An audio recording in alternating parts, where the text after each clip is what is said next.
I'm a power person. I enjoy power. Nobody else had the guts to pull off what I pulled off. He was the life of the party. A respectable contractor, a local political organizer. He even performed at children's hospitals as Pogo the Clown. John Wayne Gacy was the definition of an upstanding citizen.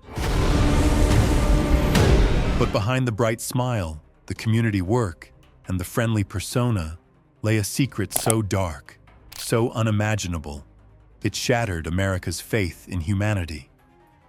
Gacy was one of the most prolific serial killers in history, responsible for the murder and sexual assault of at least 33 young men and boys. How did he hide this nightmare for so long? What was the untold psychology that allowed him to lead a terrifying double life? And what were the critical police errors that let the killer clown continue his rampage while officials looked the other way? We are opening the darkest corner of the Untold vault to reveal the manipulation, the terrifying secrets buried beneath his suburban home, and the chilling final confession of the man known as Pogo the Clown. This is the definitive psychological analysis of John Wayne Gacy, the dark secrets of the killer clown. Subscribe to Untold Vault, where we uncover the evil history tried to bury. The making of a sociopath, childhood and the first lie. John Wayne Gacy's story began not with murder, but with a childhood rooted in cruelty and humiliation.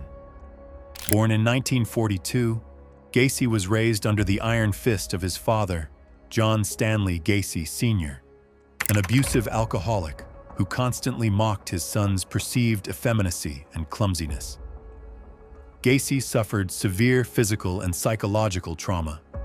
His father repeatedly told him, "You'll never be a real man." The hidden psychological secret. This constant parental abuse instilled in Gacy a deep need for external validation and a paralyzing fear of failure and exposure.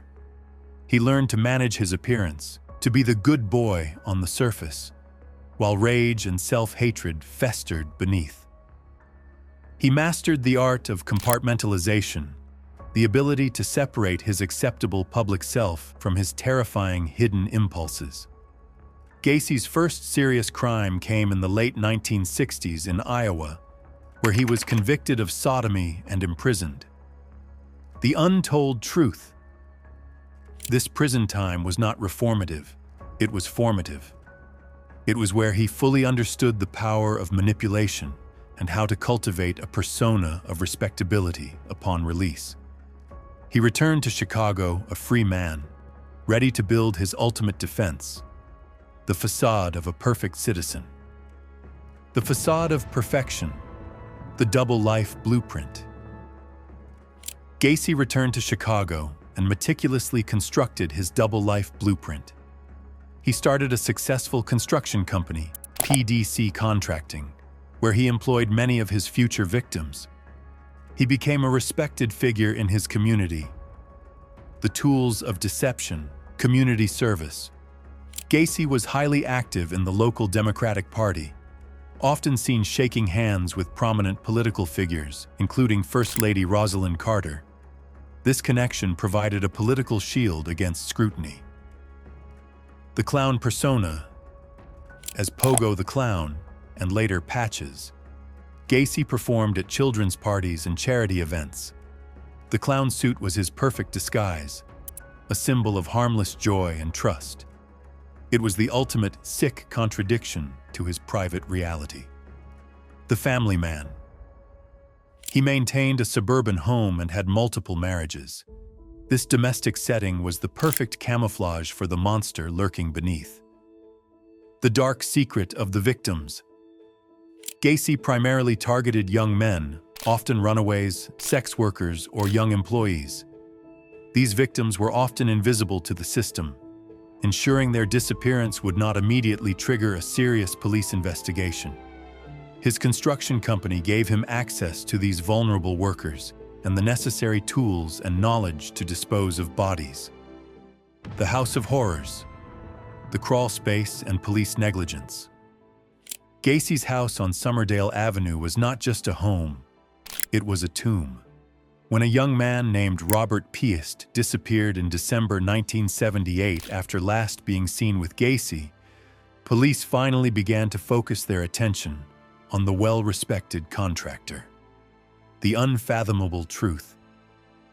The bodies of 29 of Gacy's victims were found buried beneath his house, mostly crammed into the narrow, foul-smelling crawl space. He had used lime to try and mask the stench of decomposition, a detail that hints at his horrifying level of planning and indifference. The sheer logistical effort required to bury 29 human bodies beneath a suburban home highlights Gacy's cold, methodical evil.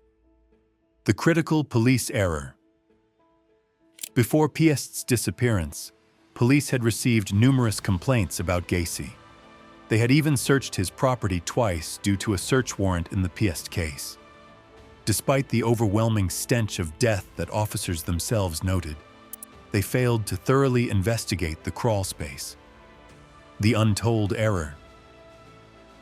They were convinced by Gacy's respectable facade and his political connections, failing to believe such evil could exist in plain sight.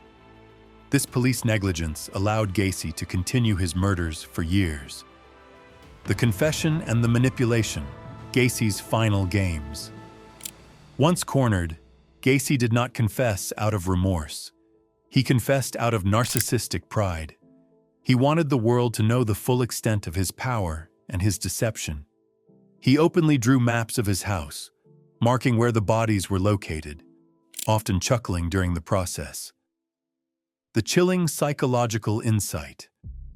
Gacy was diagnosed with antisocial personality disorder, sociopathy, characterized by a complete lack of conscience, guilt, or empathy. His killings were about power and control, not just sexual gratification. His confession was his final act of control, dictating the narrative of his own evil. Gacy's final lie. In his later years on death row, Gacy insisted that 4 of the unidentified victims, who were too decomposed for identification, were murdered by someone else. This was his last desperate attempt to manipulate the records and maintain a final sliver of control over his legacy. Even facing death, Gacy was playing games. His final words before execution by lethal injection were reportedly a rambling, self-pitying rant, a complete absence of remorse until the very end. The legacy of Pogo and the undocumented victims. The legacy of John Wayne Gacy goes beyond the 33 confirmed victims. The case fundamentally changed how the public viewed their neighbors and how police handled missing persons reports. The phrase "killer clown" became an indelible part of global horror mythology. The enduring secret. Even today, the identities of 5 victims remain unknown, unidentified. The inability to identify these young men continues to haunt law enforcement. Gacy took their lives, and tragically, their names. Modern DNA technology is still being used to try and finally bring closure to these families. A constant, painful reminder of the secrets still buried by Gacy. The untold societal cost. The Gacy case revealed the chilling vulnerability of society to people who wear a convincing mask. It proved that the most dangerous monsters are often the ones who are the most friendly, the most involved, and the most normal. It was a brutal lesson that trust must be earned, and evil doesn't always wear a scary face. Gacy died in 1994, but the memory of the respectable contractor who became Pogo the Clown remains a dark stain on American history. The Vault conclusion.